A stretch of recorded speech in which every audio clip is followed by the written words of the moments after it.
عزیز من و خدا وقت جوان توبه میکند، اونم زمینی که دوجه توبه کرده اون زمین مبارک میشه.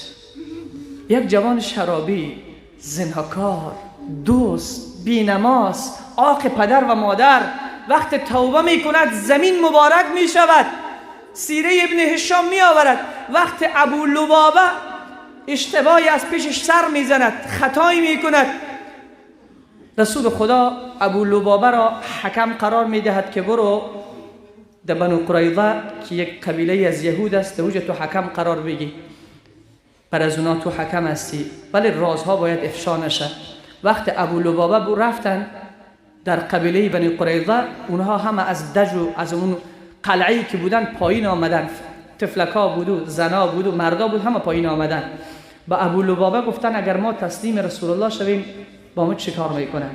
ابو لبابه با انگشت خود اشاره کرد که گلونتان را میبره، گلونتان را رسول خدا میبره، کلتان به قتل میرسانه.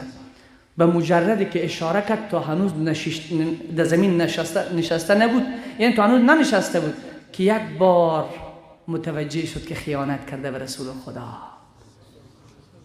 راز پیامبر بزرگوار اسلام را فاش کرد. مستقیما از جای خود بلند شد، دیگه آتش در درونش شعله ور شد.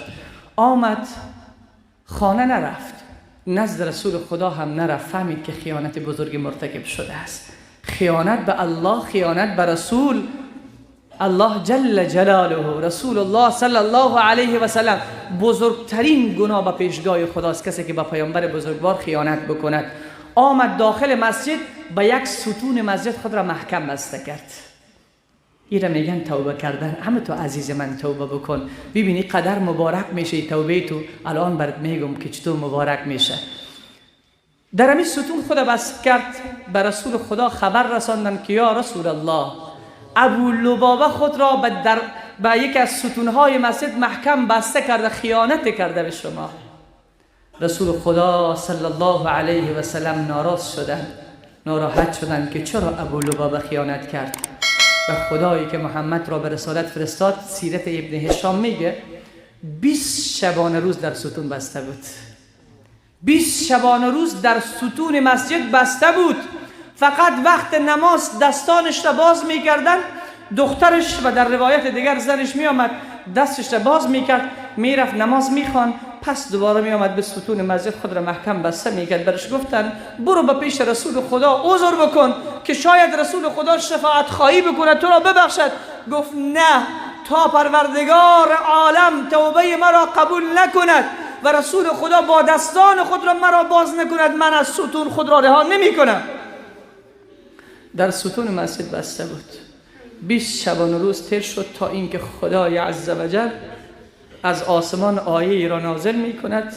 به رسول خدا می فرماید یا رسول الله ابو لبابه را بخشیدیم، توبه اش را قبول کردیم. رسول خدا تشریف می آورند به مسجد، می بینند که ابو لبابه 7 شبانه روز چیزی نخورده بود، ضعیف و زار شده بود. چه بنده های عجیبی بودن، چه بنده های عجیبی بودن، چقدر الله را دوست داشتن. رسول خدا آمد با دستان مبارک نازنینش ریسمان ابو لبابه را باز کرد. اشکای ابو لبابه جاری بود، دستانش با دستان مبارک ریسمانش را باز کرد. به خدا قسم آن قدر این توبه مبارک توبه بود که الان حاجی صاحبایی که در مدینه الرسول می روند، یک ستون به نام ستون ابو لبابه اونجا هست. علما میگویند هر که برود به پیش ستون ابو لبابه از هر گناهی که توبه کند الله میبخشد. توبه یک بنده خدا زمین را مبارک کرده است، ستون را مبارک کرده. در همون محل خاص هر کی برود توبه کند خدا توبهش را قبول میکند. پس عزیز گرامی، این روز مبارک که روز جمعه است جایگاه بسی رفیع دارد. 11 قول آمده که دعا در روز جمعه همون نقطه سیاهی که در میان آینه بود همون کدام ساعت است؟ قوی ترین قول همی هست که از نماز عصر تا شام است. 2 قولش راجح هست، یکیش ارجح. راجحش هموست که یکی از وقتی که خطیب به سر منبر میبرایه به خطبه تا انتهای نماز، وقت دعا همین وقت است که دعا رد نمی شود. و یا راجح ترین قول همی است که بعد از عصر تا شام هرچی از خدا بخواهد الله جل مجدوه دعای از را میپذیر است. صالح موری رحمت الله علیه یکی از اولیای الهی است. و روز جمعه که میشد از خانه خود صبح وقت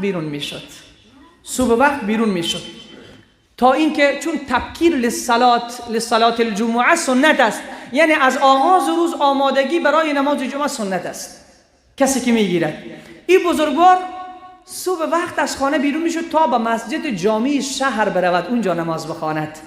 شهر دور بود، صبح وقت حرکت میکرد که به نماز اول نفر وارد مسجد شود. پیش از نماز صبح بیرون شد، آمد در مسیر رایش به قبرستان سر خورد. گفت شب خیلی تاریک است، مقدار در این کنار قبرستان استراحت میکنم بعد با حرکت میکنم. آمد در کنار همین قبرستان، بعد از لحظات خواب به سرش آمد، خوابش بود.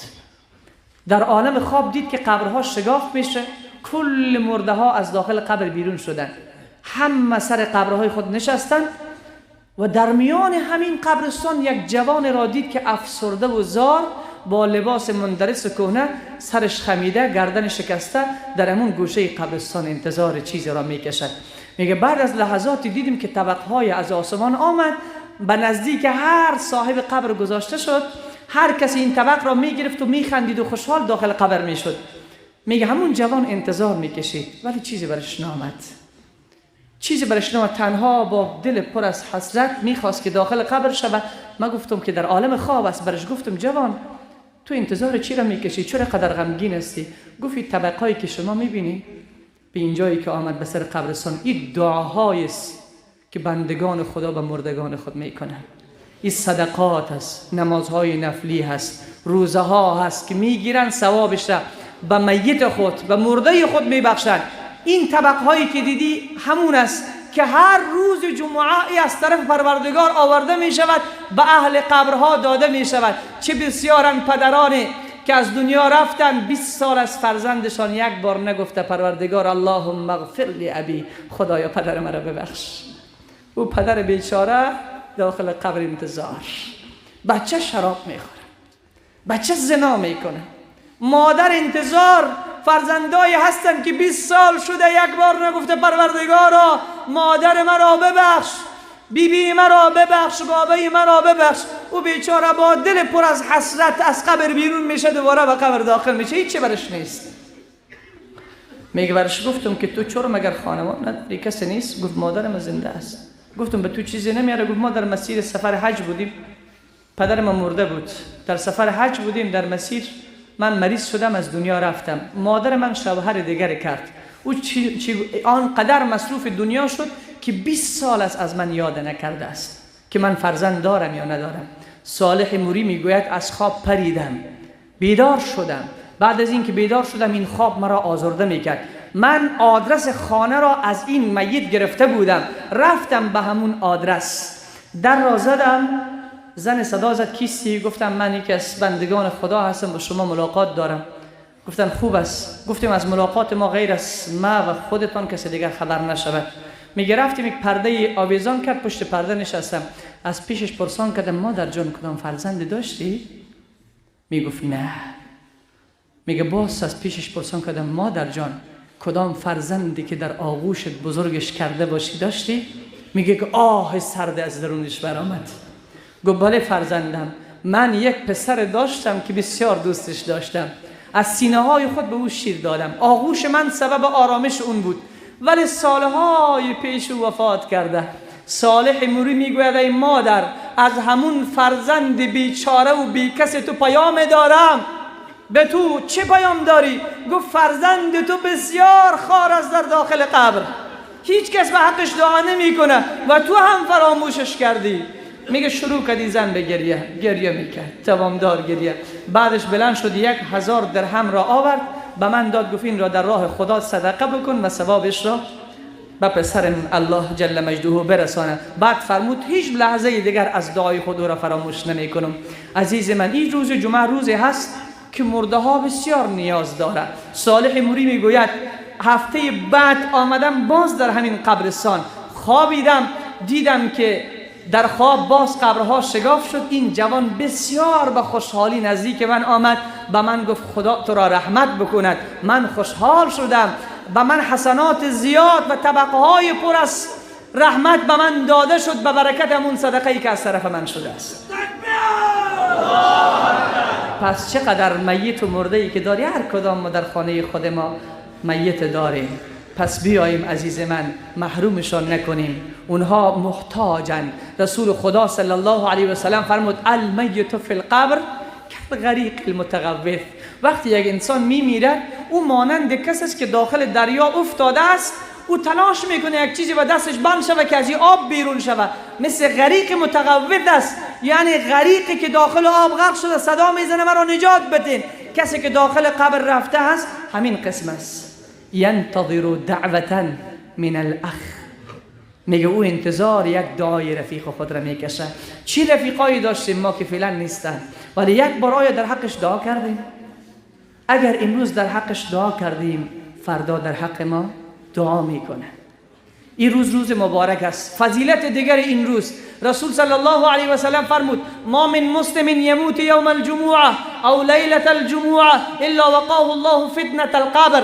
کسی که روز جمعه میمیرد یا شب جمعه میمیرد، الله جل مجده از عذاب قبر او را نجات میده. بگو الله اکبر. او را از عذاب قبر نجات میده. کسی که روز جمعه یا شب جمعه میمیرد از عذاب قبر الله نجاتش میدهد. این قدر فضیلت دارد.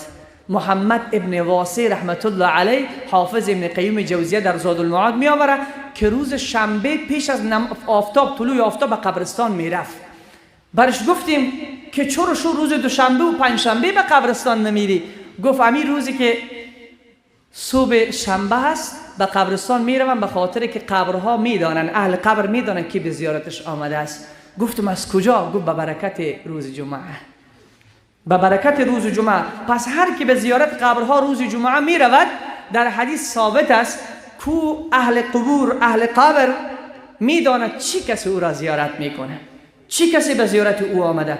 پس عزیز دل این روز جمعه است. پس روز جمعه در معصیت نباید سپری شود، به گناه نباید سپری شود. میتونی بعد از نماز جمعه بروی به دشت و صحرا، ممانعت نیست، ولی معصیت نکن. می توانی استفاده کنی از نعمتهای خدا، از چمنزارهای پروردگار، از گلزارهای پروردگار، اشکالی ندارد. بر رحمت خدا تماشا بکن، سفر بکن. رسول خدا هم به سیاحت میرفت. اما چی بدبخت است اون انسانی که نماز جمعه نخوانده. کجا رفتی؟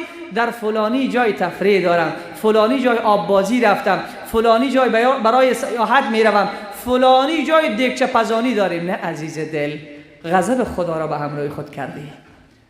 او زمین به تو لعنت میفرسته، آسمان به تو لعنت میفرسته. تو شیطان را راضی کردی، نه الله جانان را. روز ملاقات پروردگار خود را تخصیص به ملاقات شیطان دادی. الله این روز را در جنت روز ملاقات قرار داده. حضرت عبدالله ابن مسعود رضی الله تعالی عنه فرمود هر که اول در مسجد میرود روز جمعه، او اول کسی است که به پیشگاه پروردگار نزدیکتر و نزدیکتر می نشیند. پس روز ملاقات خدا است. پس عزیزای دل، دو زانو بشینیم که دعا بکنیم.